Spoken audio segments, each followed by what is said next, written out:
Cas E Crowe. I am the author of Wolvercraft Manor, The Wayward Haunt, and The Four Reverends. I am excited because I completed my self-edit for my latest novel, The Dark Divide, and the story is now with my beta reading team. So happy. So this video is all about the steps I took to self-edit my draft.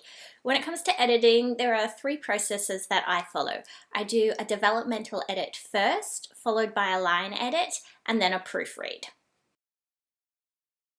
Let's talk about the first draft. I think it's important, for me anyway, to take a break away from the story after completing the first draft. I know some authors get straight into self-editing, and that's fine. That's what works for them. For me, I need some time away, a few days a week, just to let the brain recover, because writing a first draft of a novel is intense. It's hard work.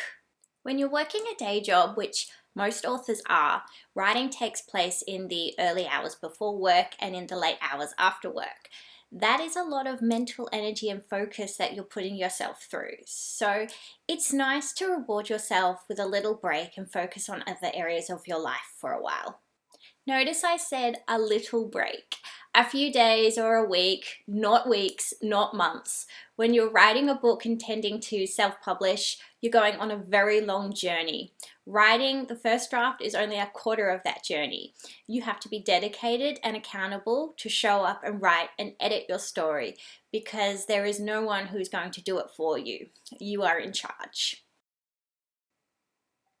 Okay, so after a bit of time away from the story, I returned to start the self-edit. The first step was the developmental edit. For me, that is looking at the overall big picture of the story. I focus on the characters' arc and their development, the structure of the story, plot holes, the pace of the writing, and where there is underwriting or overwriting. I check for consistency and clarity, and I often rewrite the dialogue. A developmental edit is essentially rewriting your first draft. I am a plotter, so I do a very detailed outline before I even begin writing my first draft. I know what my main character's arc is and how it fits with the structure of the story. In the development edit, I check that the arc remains consistent and that it makes sense. Zaya, my main character in The Dark Divide, has to make some difficult and often terrible choices throughout the story, which eats away at her. So I need to make sure that remains consistent throughout the story. How is she feeling? Why does she do what she does? It would be really strange to a reader if Zaya was suddenly super happy in a chapter when she was panicked and distraught in the previous chapter. I look at every scene in my chapters and make sure that they are all relevant and are being told in the right order. I create a thorough outline before I even write a first draft, so most of the time I'm confident with the story's structure. But on occasions, I have found areas where some scenes might work better in a different order. I check that the book starts in the right place and ends in the right place. The Dark Divide is part 3 in a series, so it does end on a cliffhanger. What I need to check is that it ends at the right cliffhanger. I don't want readers one day to say, geez, this book would have been great if it ended 5 chapters ago. I also check that the character's perspective remains consistent throughout the story. A plot hole is a gap or a part of the story that is inconsistent and goes against logic. So I found one major one in my story. I'm sure there will be many more that my beta readers will identify, but let me explain what this one was that I found. In The Dark Divide, there is this huge action scene where a ship sinks and my characters have to flee on a lifeboat. Now, in my head, I knew which characters escaped and got onto the lifeboat, but I never actually mentioned them in the writing. So the story read that some of these characters went down with the ship, and then in the next chapter, they were on the lifeboat. Obviously, that plot hole is now fixed, but that is what I mean by finding plot holes and fixing elements of the story that go against logic. This is where I look at the overall pace of the writing, chapter by chapter. The Dark Divide is a young adult fantasy. It's an epic story, it's action-packed, and it does have elements of horror.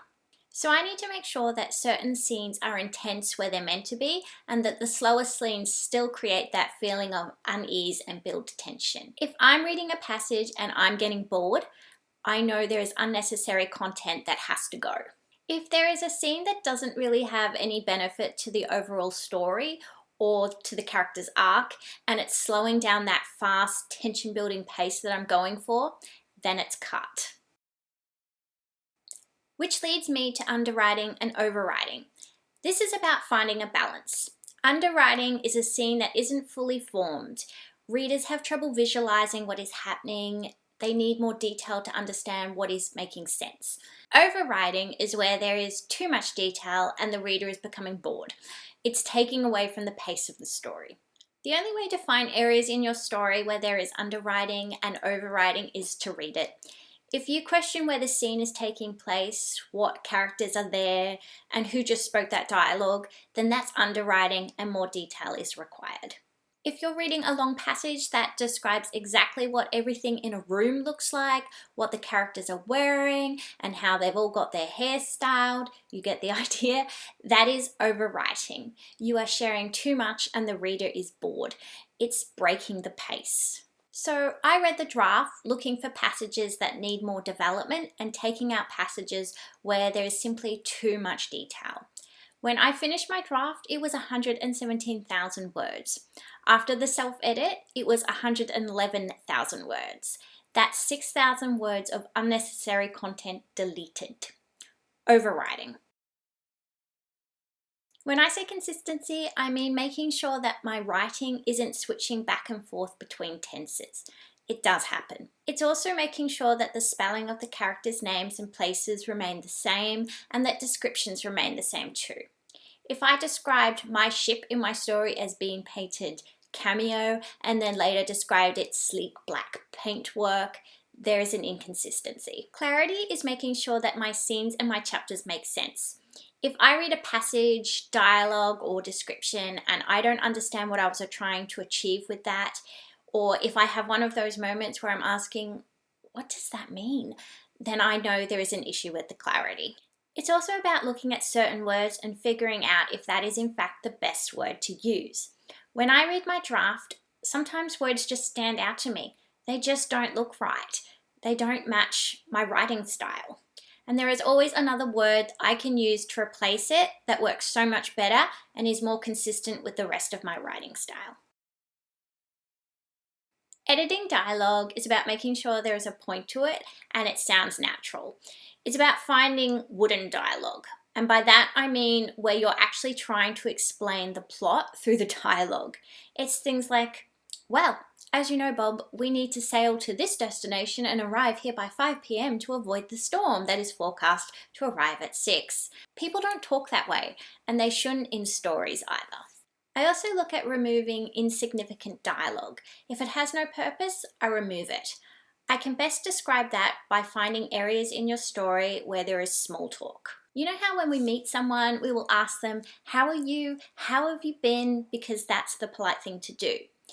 That's not necessary for narrative writing. Well, it's not in my stories anyway. So if I see anything like that, it's cut.